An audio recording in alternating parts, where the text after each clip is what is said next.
wala silang tiwala sa akin, kung mayorya sa kanila walang tiwala, then hindi naman ako ganun kamanhid para hindi ko maramdaman yon dahil nga nakakapag-express na sila ng disappointment. Opo. At kung ang dahilan ay dahil merong nasa sangkot, merong mga pangalan.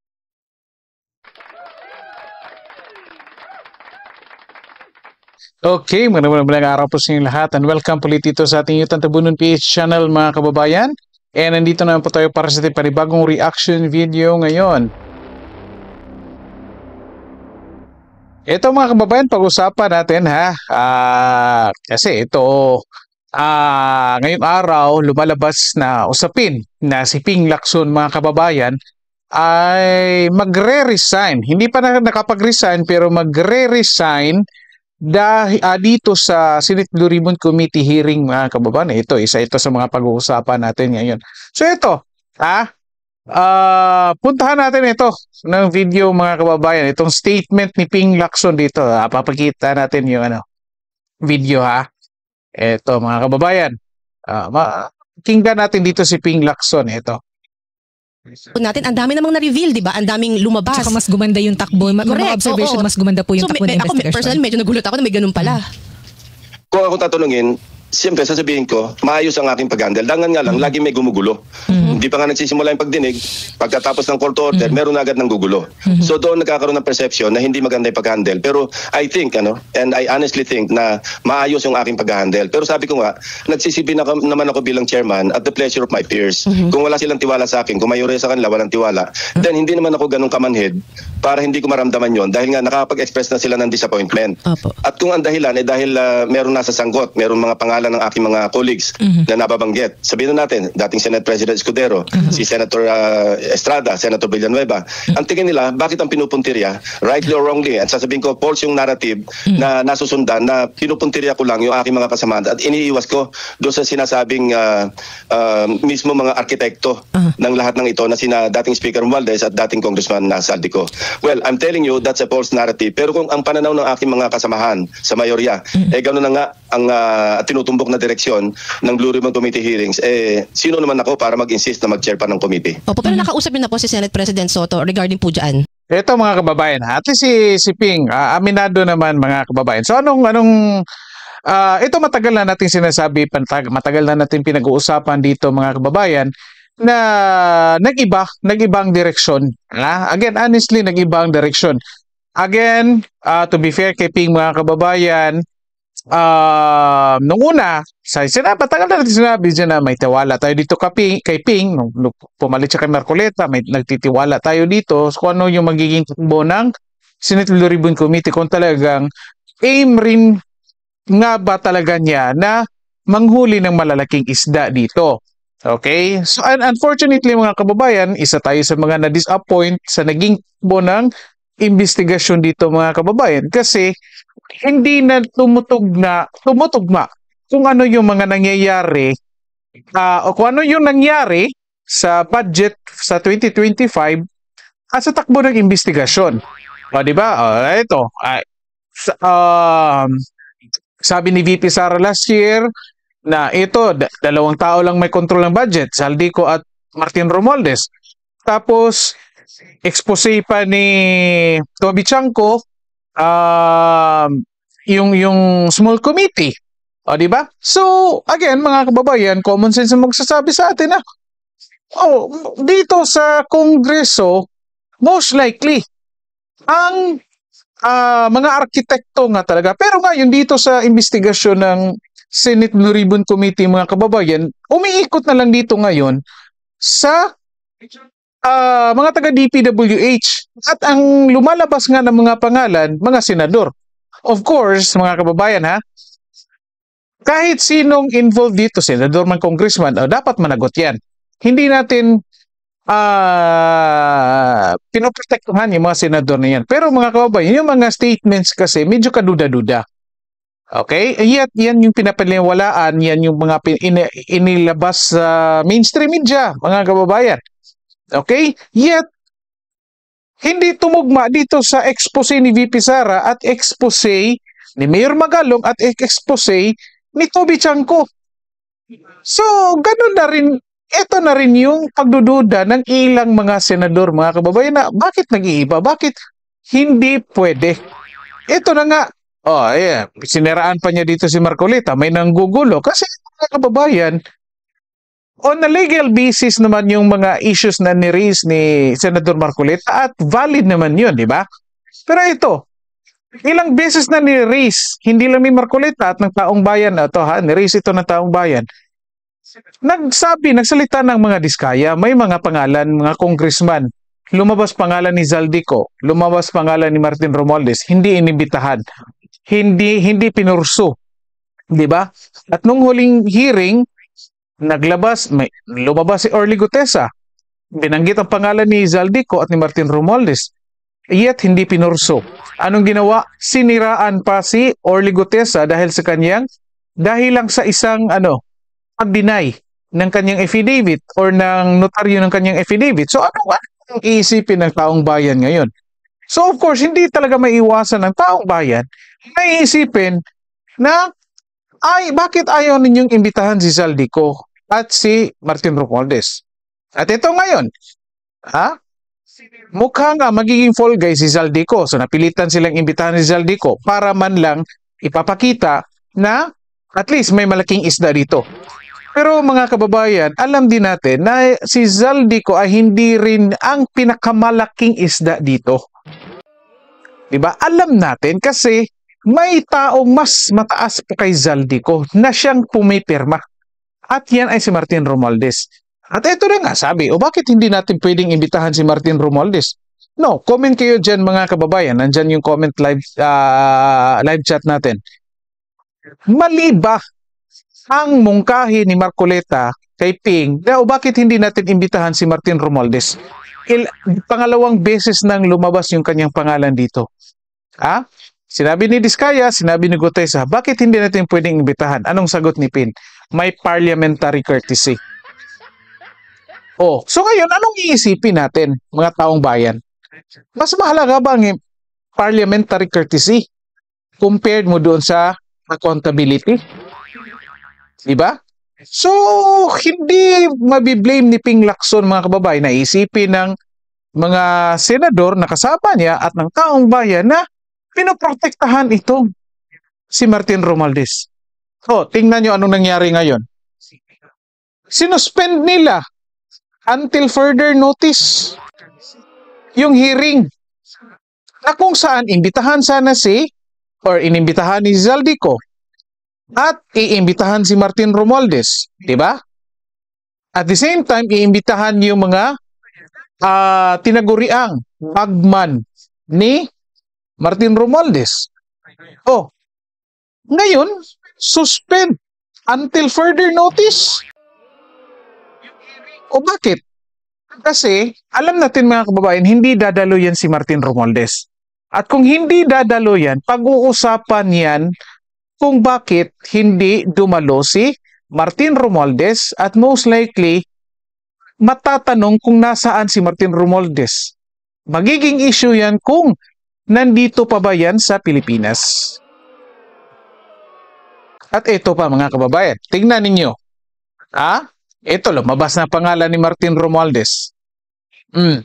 Saan ngayon biniblame pagkatapos kay Martin Romualdez? Kasi mga kababayan, yung common sense magsasabi sa atin, base sa chain of command, sa posisyon ng mga opisyal natin dito, pagkatapos kay Martin Romualdez, kung hindi man yan kay Senate President, na kung saan inamin ng Senate President na kay Martin Romualdez yan, siya ang arkitekto dyan,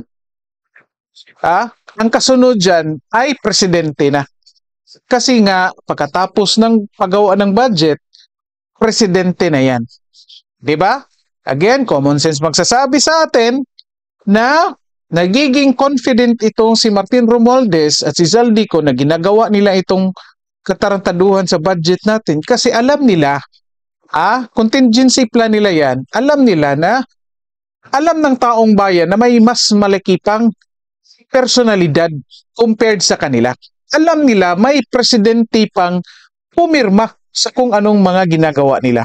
Ibig sabihin, may nagkukonsente sa kanilang dalawa. Yan yung presidente. So anong ginagawa ngayon ng mga tao, mga nagpro-protekta dito kay PBBM, mga kababayan, nililihis nila ngayon.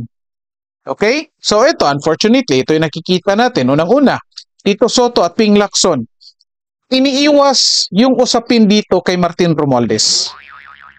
Bakit? Assuming ma-require nila si Martin Romualdez or sabihin natin nag-volunteer si Martin Romualdez na dadalo sa kanilang hearing, sa tingin nyo ba walang ituturo si Martin Romualdez dyan? Sa tingin nyo ba? Or, kung merong ituturo na iba si Martin Romualdez, halimbawa, sabihin natin, ibang congressman, sino bang, sabihin ni Martin Romualdez, si Toby Chanco yan. Sa tingin nyo ba maniniwala ang taong bayan na ang architect niyan ay si Toby Chanco? Kahit sabihin ni Martin Romualdez, si Manix Dalipi ang architect dyan. Sa tingin nyo ba maniniwala ang taong bayan ni si Manix Dalipi ang architect dyan? Knowing ang speaker ay si Martin Romualdez. Kahit sabihin ngayon ni Martin Romualdez, ang architect dyan ay si Sara Duterte or si PRRD. Lalong hindi maniniwala ang taong bayan, kababayan, di ba? So again, wala talagang choice si Martin Romualdez na para maniwala yung taong bayan sa kanya, kundi pangalanan kung sino yung mataas kanya. At walang iba kundi si PBBM yan. Okay, so ano nga yung ginagawa nila? Ito, pakinggan ninyo, ito. Pinakita na natin ito dati, pero ito, pakita natin ulit. Pakinggan ninyo. Lalim kasi nitong usapin na to, merong isang nakakalimutan at yung dapat na nag-i-explika, hindi ko alam kung nagbabakasyon sa Batangas o nagre-relax sa Batangas. Hindi ba? And I'm referring to DOF Secretary Ralph Recto. Tsaka DBM. Actually, DBM ito. Dito muna ako kay Ralph Recto. Pupunta tayo mamaya kay Amina. Bakit? Di ba kasi as Chief Economic Planning Manager, di ba, sa finance, hindi nyo na-i-explika kung ano yung ano tawag nila doon? Unallotted budget ba? Unprogram funds. Doon naman nagmumula lahat eh. Di ba? Yung unprogram funds po, dapat Secretary Recto, ini-explika mo, paano ba nangyari yan? Ang nangyari po kasi, isinabmit yung budget, lahat yung program. Hindi ka naman pwedeng magdagdag ng magdagdag. So, ang unang ginagawa dyan is to create fiscal space. You push down yung mga meron ng appropriations, papunta doon sa unprogram na walang pondo. Wala pang pondo. Di ba? Standby allocation lang yun. Very controversial So, yun. dapat yun ang ini-explika ni Secretary Recto. Silang dalawa ni Amina because both of them are responsible for this. Next, Secretary Amina. For purposes of giving the fiscal space, silang dalawa yan. At saka nakalimutan ko, Jonathan, Ito mga kababayan anong lumalabas dito? Ito September 27 na session ito nila. So anong pinapalabas dito? Okay? So pagkatapos ni Romualdez, mga kababayan, o pagkatapos ni Tamba, so sa ranking sa base doon sa decision making, si Tamba, yung Congress nagbabago na nagpapasok ng mga proyekto, nag-i-insert, nagpipirma, nagpa-finalize ng GAA, tapos papirmahan ng presidente. Sinong biniblame dito ngayon? Department of Finance, Secretary of Department of Finance, and DBM, Secretary ng DBM, Mina Pangandaman. Ralph Recto, Mina Pangandaman. Kasi nga raw, sila yung nag-a-advise sa presidente o Department of Finance. Nagsasabi, ganito. DBM, nagre-release ng pondo. Bakit daw hindi nag-i-inform sa presidente na ganito ang binago sa NEP. Diba? So basically mga kababayan, parang sinasabi sa atin, walang kasalanan ang presidente. Pumirma lang ang presidente kasi advice ng either Department of Finance na si Ralph Recto or DBM Secretary na si Mina Pangandaman. Okay? So parang pinatitigil nila dito yung chain of command sa Secretary ng Finance at Secretary ng Department of Budget and Management. So, malinis ang presidente mga kababayan. Yan yung pinapalabas dito. Okay? Pero of course, isipin natin mga kababayan, yung mga secretaries, yung mga cabinet officials mga kababayan, alter ego. Yang alter ego yan ang presidente. Okay? Ibig sabihin, kung ano yung magiging desisyon nila, yan yung reflection ng desisyon ng presidente, mga kababayan. Hindi po baliktad. Kung anong desisyon ng presidente, yan ang refleksyon ng mga sekretaris. Hindi po ganyan. Kung anong desisyon ng sekretaris, yan ang refleksyon ng desisyon ng presidente. So, ibig sabihin, gumagalaw itong mga sekretaris base doon sa desisyon ng Pangulo. Hindi gumagalaw ang Pangulo base doon sa desisyon ng mga sekretaris. Posible, nag-a-advise sila, nagre-recommend sila, nagbibigay sila ng inputs or idea sa presidente, yet ang presidente pa rin magdidesisyon, mga kababayan. Yan yung linawin natin. Kasi, again, pinipilit nilang itigil itong usapin dito lamang kay Martin Romualdez. Kung sakaling lalabas ang pangalan ng Romualdez, lumabas nga, ititigil na dito sa Secretary ng Finance at Secretary ng DBM. So, malinis si Pangulo. Yet, mga kababayan, tandaan natin, kung anong desisyon ng Pangulo, yan yung magiging desisyon ng mga sekretaris. Kung ano yung mga desisyon ng mga sekretaris, i-refleksyon yan desisyon ng Pangulo. Kung anong desisyon ng Pangulo, posibleng hindi yan refleksyon ng desisyon ng mga sekretaris, mga kababayan. Kasi hindi naman ang presidente ang alter ego ng mga sekretaris.